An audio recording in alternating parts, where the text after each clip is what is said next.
தொடங்குறதுங்க life. எப்ப பார்த்தாலும் பக்கத்துல இருக்கிறவளையே நம்பிட்டு இருக்காதீங்க. கிருஷ்ணா காலேஜ்ல யூத் ஃபெஸ்டிவல் வரியா? நீ போறியா? ஆமா, நீ வந்தா நான் வரேன். யார் வந்தாலும் யார் வரலனாலும் வா. Learning that is for you. உன் முகம் போல் உன் வாழ்க்கை ஒரே மாதிரி அடுத்தவர்களுக்கு இருக்காது. முந்திக் கொள்கிறீர்களா? எனக்கு கொஞ்சங்க இப்படி கொஞ்சம் உயரம், கொஞ்சம் இப்படி ஹைட் ஆக்கி நிக்கிறீங்களா? இல்லையே. தன்னை பற்றி மட்டும் யோசிப்பது அல்ல, நான் என்னை பற்றி யோசிப்பதனால் உன்னை பற்றியும் யோசிக்கக்கூடிய சூழல் வருகிறதா? நான் தலைமைத்துவ பயிற்சியில் இருக்கிறேன் என்று அர்த்தம்.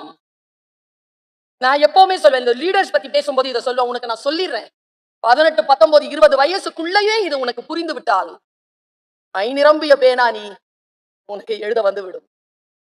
ரசனையோடு இருங்கள் குழந்தை. உங்கள் ரசனை தான் இந்த நாட்டின் அரசியலை தீர்மானிக்கும். நான் சொல்றது மிகப்பெரிய விஷயம். இதை பேசுவதற்கு 3 நாள் நீங்க ஒர்க் ஷாப் வைக்கணும். ரசனை. எதை பார்த்து நான் ரசிக்கிறேன், எதை பார்த்து நான் சிரிக்கிறேன், எந்த டைம்ல எனக்கு சிரிப்பு வருது, எந்த பட்ச சூப்பர். கனிமொழி அம்மா ஒரு மீட்டிங்ல கலந்துக்கிட்டாங்க. நான் பார்வையாளராக உட்கார்ந்துருக்கேன். 8000 கவிதைகள் வந்தது. அதுல இருந்து 350, 350 இருந்து 50, 50ல இருந்து 3 first prize, second prize, third prize. World level நடத்தின காம்படிஷன். ஃபர்ஸ்ட் பிரைஸ் 1 லட்சம் ரூபாய், செகண்ட் 75, தேர்ட் 50,000. அது என்ன அப்படி கவிதை? ஹைக்கூ தான். ரொம்ப கவனமா இருந்தீங்கன்னு வச்சுக்கோங்களேன். எனக்கு தெரிஞ்சு எல்லா லீடர்ஸும் ஸ்பீக்கர்ஸ் கிடையாது, எல்லா ஸ்பீக்கர்ஸும் லீடர்ஸ் கிடையாது. அப்படி ட்ரை பண்ணி தோத்து போனவங்க நிறைய பேர் இருக்கிறாங்க நம்ம நாட்டில். All the speakers are not leaders. All the leaders are not speakers. ஆனால் மொழி தெரியும் அவர்களுக்கு. நீ பேசவே இல்லைனாலும் புரிஞ்சுக்குவாங்க. அதுதான் லீடர்ஷிப். அவங்க சொல்றாங்க, அந்த கவிதை ஒரு புக்கு 50 புக்கு வந்து 50 கவிதை போட்டிருந்தாங்க. நான் அதை பல இடங்கள்ல சொல்லியிருக்கேன், நீங்க கேட்டிருக்க மாட்டீங்க, அதனால சொல்றேன். ஃபர்ஸ்ட் பிரைஸ் வாங்கின கவிதை. நீ 8000 கவிதையை படிக்க போறது இல்ல, 350 உன் கைக்கு வர போறது இல்ல. என்னன்னா 50 வரும், ஏன்னா புக்கா வந்திருக்கு. அதுல ஃபர்ஸ்ட், செகண்ட், தேர்ட்னு வந்தது. அப்படின்னா 1 லட்சம் ரூபாய்க்கு எழுதிட்டான் அவன். தெரிஞ்சுக்கணுமா? சைலண்டா இருக்காங்க. தேங்க்யூ. இதான்பா. நான் பாக்குறேன், இந்த வயதுல இருக்கிற கிரௌடுக்கு நான் இது வரைக்கும் இந்த கவிதை சொன்னதில்லை. வேற வேற வயசுல இருக்கிற கிரௌடுக்கு சொல்லியிருக்கேன். Mingle crowd. ஆனா புரிஞ்சுக்கிறதுக்கு 10 செகண்ட் ஆகும் கவிதைய. நீங்க எவ்வளவு நேரத்துக்கு புரிஞ்சுக்கிறீங்கன்னு பாக்குறேன். புரிஞ்சுக்கிட்டீங்கன்னா ரெஸ்பான்ஸ் இப்போவே தெரிஞ்சிடும் எல்லாருக்கும், இந்த அவை எவ்வளவு அலர்ட்டா இருக்குது. ஃபர்ஸ்ட் பிரைஸ் வாடியது கொக்கு. இதுதான் book topic. First prize topic எடுத்து போட்டான். 2 வரி தான் கவிதை. வாடியது கொக்கு, ஓடியதெல்லாம் ஜோடி மீன்கள்.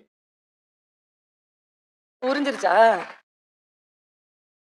தனித்தனியா போயிருந்தா கொத்தி சாப்பிட்டு இருக்கோம், ஜோடி ஜோடியா போகுது, கொத்தி சாப்பிட முடியலையா. வாடியது கொக்கு, ஓடியதெல்லாம் ஜோடி மீன்கள். செகண்ட் பிரைஸ் பாருங்க. நீங்க அலர்ட்டா இருந்தீங்கன்னு வச்சுக்கோங்களேன், தப்பான பாட்டே வராதுங்க இந்த நாட்டுல. ரொம்ப அலர்ட்டா இருந்தீங்கன்னா வராது. புரிஞ்சிருது இல்ல, வெறும் மியூசிக் பின்னாலேயே ஓடல. என்ன சொல்லி என்ன மியூசிக்ல கூப்பிடுறங்கிறதுல தெளிவாவல்ல. 2வது தூண்டில் மீன், அதன் கண்களில் விடை பெற்றுக் கொண்டது நதி. புரிஞ்சுதா? புரியல. இதுக்கப்புறமா அதுக்கு அந்த நதியில விழ போறது இல்ல, அது சாப்பிடறதுக்கு கொண்டு போயிருவாங்க. டாடா பை பைன்னு சொல்லிச்சான் நதி. 3வது பிரைஸ் சுள்ளி பொறுக்கிய சிறுமிக்கு தன் இறகை உதிர்த்து விட்டு போனது மயில். ரொம்ப ரசனையான ஒரு விஷயங்க. நம்ம கனிமொழி மேடம்க்கு பிடிச்ச ஒரு கவிதை என்ன தெரியுமா? அதெல்லாம் அவங்க சொல்லிட்டே இருக்கும்போது அவங்க கண் கலங்கிச்சு. நான் முன்னால் உட்கார்ந்துருக்கேன். என்ன கவிதை பாருங்க, காட்சிப்படுத்திக்கோங்க. கடைசி இலையும் உதிர்த்து விட்ட பிறகு, கடைசி இலையும் உதிர்த்து விட்ட பிறகு நிலவை சூடிக்கொள்கிறது மரம்.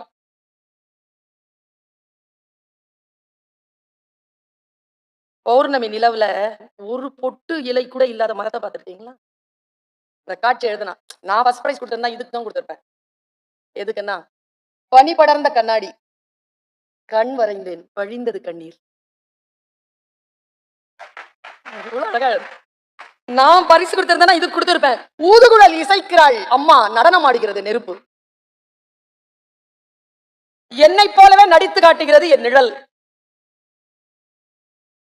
எந்த கிளி ஏமாற்றியதோ தாடியுடன் இருக்கிறது ஆலமரம். கனெக்டர் ஆயிட்டீங்கன்றதுனால எப்படி சத்தம் வருது? அதான் நான் சொல்றேன்பா, just have connection with literature. காலையில அம்மா கூட அதான் சொல்லிட்டு போயிருப்பாங்க. just you connect with the நம்முடைய தமிழோட, நம்முடைய தமிழ் மரபுகளோட, நம்முடைய கவிதைகளோட. பாரு, அந்த சுடுகாட்டிற்கு உயிர் தந்தது ஒரு பிணம். இப்படி சொல்றான் பாவ. உடைந்த பானையின் துண்டுகளில் மிச்சம் இருக்கிறது கொஞ்சம் பழைய நீர். எப்படி எழுதுறோம்? சமீபத்துல ஒரு பாடலாசிரியருடைய மகள் சூசைட் பண்ணிட்டாங்க. குமுதத்துல அவர் எழுதுறாருப்பா, 26 வயசுங்க.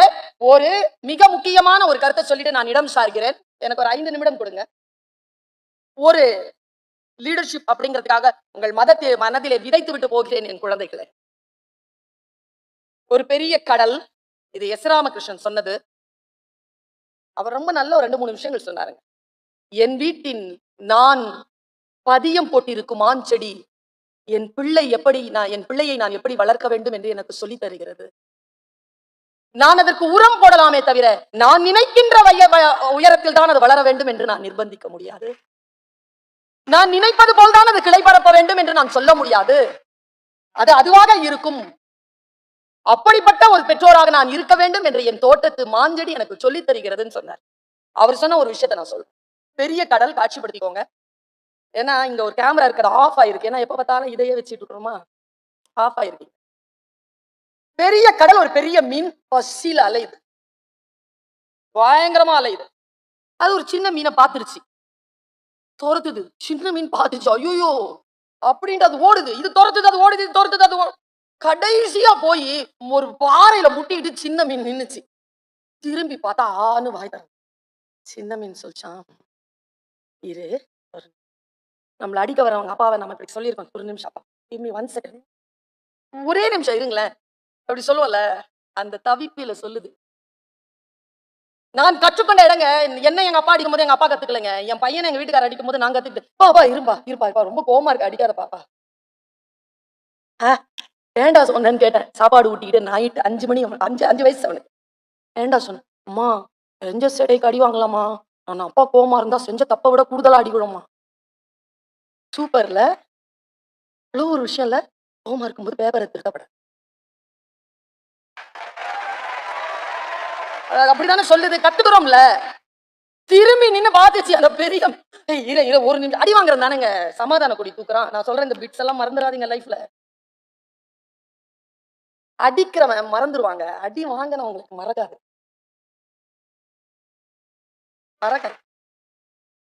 பிறந்தா அடுத்தவங்க சந்தோஷப்படணுங்க. ஆணில எழுதிக்கோங்க மனசுல, நம்ம பிறந்தா அடுத்தவங்க சந்தோஷப்படணும். சாகும்போது நாம சந்தோஷப்படணும், நாம சந்தோஷமா சாகணுங்க. அந்த வாழ்க்கையை வாழ்கிறோமா? லைஃப் தான் நமக்கு கொடுத்துருக்குதே, டைம் கொடுத்துருக்குதே நமக்கு, சந்தோஷமா செத்து போன்னு சொல்லி இல்லையே, வேதனையோட தானே இறந்து போகுது.